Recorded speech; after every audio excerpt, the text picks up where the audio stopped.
Bonsoir les amis, désolé j'ai pas eu beaucoup de temps ces temps-ci. Alors je vous fais un petit courant.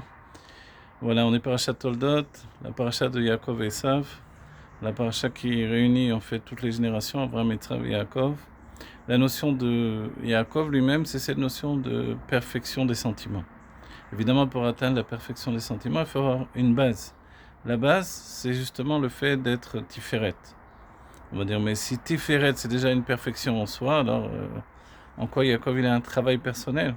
C'est là où on doit rajouter le fait que, comme chacun des Havot, il a un travail à fournir, mais son travail à lui est justement de remonter vers la source des sentiments. Et la source des sentiments, alors, il s'agit du niveau du Da'at. Et le Da'at par rapport à Tiferet, c'est justement le Da'at qui introduit l'intellect dans les sentiments. Mais pas seulement ça, le Da'at, il est dit dans le Etzraïm, qu'il est comme celui qui est Ma'avir, qui fait circuler, et Tamaïm, qui fait circuler les eaux. Les eaux, c'est le Chesed, donc l'influx de lumière divine. Le Ma'avir et Tamaïm, c'est Megadlim et Taïlan, qui vont grandir l'arbre. Voilà. Celui qui véhicule les eaux qui vont grandir l'arbre, le Shefa Eloki, l'influx de lumière divine, c'est le Da'at. Et atteindre le Da'at, c'est atteindre la source même du Shefa Eloki, de l'influence divine. Et c'est le travail que fait Yaakov.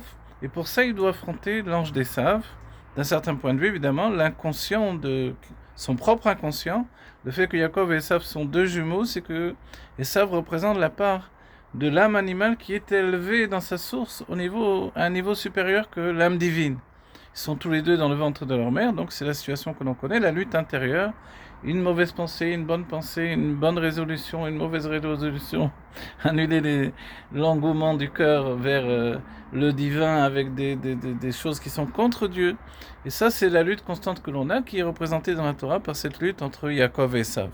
Et c'est pour ça qu'à partir de Yaakov, alors on a toutes ces notions que l'on va découvrir, à la fois non seulement le fait du Shidur, donc les fiançailles, et puis la notion du mariage, évidemment, qu'on en a vu depuis Abraham, Yitzhak et Yaakov.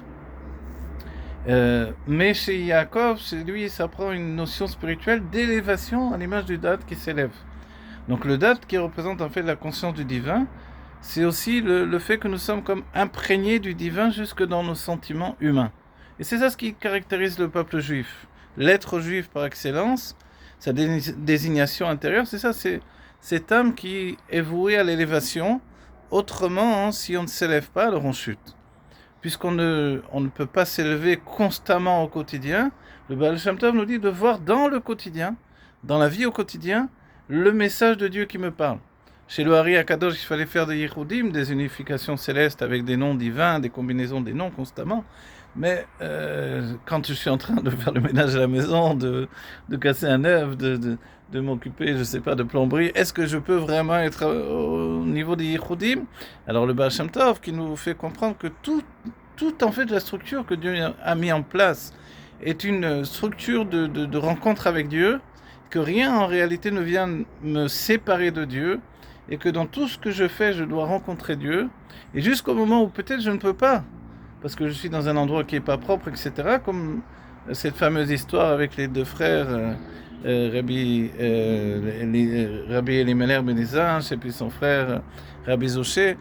Quand on ne peut pas finalement prier parce qu'il y a des impuretés dans la pièce, alors on fait également la mitzvah de faire la volonté de Dieu. Et ça, c'est extraordinaire. Le juif ne se sépare jamais de Dieu. C'est quelque chose qui lui colle à la peau, qui fait qu'il est lui-même dans toutes les situations. Qu'est-ce que d'être lui-même? C'est d'être lui-même en fait une entité divine. Une entité divine, mais habillée au sein d'un corps. Et ça, c'est représenté par Jacob dans la Torah, Yud, le Yud qui est la sagesse divine, qui descend jusqu'au talon, et ça fait la forme d'un Vav. Voilà. Donc en fait, nous sommes ce Vav, chacun d'entre nous. C'est le bâton de Moshe, le bâton d'Adam Arishon. C'est ce bâton qui nous mène vers la Géoula. Et le bâton, il a pour but de drainer les lumières divines jusque dans notre réalité. Évidemment, la rencontre de Yaakov et Esav, jusqu'au combat de Yaakov et Esav, avec l'ange d'Esav, donc l'autre aspect de Esav, l'aspect divin de Esav, ce qui est en relation avec les mondes divins, mais qui ne veut pas franchir l'étape de réunion, vous voyez, de réunification. Comprenez bien, Esav, c'est une entité extraordinaire qui vient du monde du Tohu. un monde spirituel extraordinaire, mais qui a brisé ses kelim. Mais Esav, lui, il est dans ce monde, dans une brisure de kelim. Quand Yaakov, lui, qui est aussi une entité extraordinaire, comprend qu'en réalité, il est inférieur au niveau de Esav dans les mondes divins, alors il n'a de cesse que de penser que Esav va finalement, avec la rencontre avec son père, tout le temps qu'il va passer avec son père, cette rencontre profonde d'une vie au quotidien avec le shimouch, on dit que Esav a fait un shimouch, il a servi son père, un shimouch extraordinaire, alors c'est sûr qu'il a reçu une élévation de mon père, et c'est sûr qu'il a pu s'élever. Et même si Yaakov lui a volé le droit d'aînesse, parce que Esav l'a dédaigné, sous-entendu le lien direct avec l'âme divine, la part, vous voyez, l'aîné reçoit deux parts, et finalement c'est peut-être cette âme divine qui, avant le don de la Torah, est un choix personnel que l'on fait un juif aujourd'hui, il ne peut pas quitter son âme divine, mais avant le don de la Torah, le juif pouvait repousser son âme divine, que Dieu préserve. Et comme ça, tous les guérim que Abraham Avinu a fait sont retournés à leurs idoles, ils ont repoussé les pieds de l'âme divine.